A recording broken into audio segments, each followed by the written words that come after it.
Hello everyone! Isang masayang araw na naman ang naghihintay sa atin dito sa Marinduque. Tara, simulan natin ang adventure. Ngayon nga ho pala ay maaga akong nagising dahil pupunta kami sa Talaw Falls sa Barangay Tigyon. Kasama ko nga pala ang aking jowa dito at aking mga kaibigan. Sana all. Kaway kayo? Ay, hindi man. Damit lang yan. Hi guys! Medyo tinanghali na nga po pala kami ng pagpunta sa Tigyon. Ay yung usapang alas 6 ay alas 8 ang dating nun. Excited nga po pala talaga akong pumunta dito at simula pagkabata ay hindi pa ako nakakaligo sa ilog.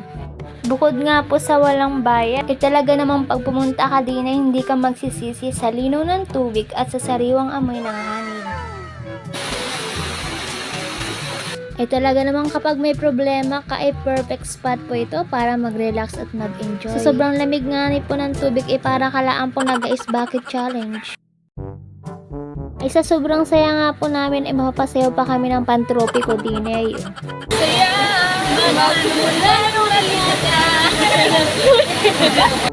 Dahil marami na nga pong pumupunta at gustong magpa-picture sa falls, ay lumipat na rin po kami ng pwesto at nakahanap ng magandang spot.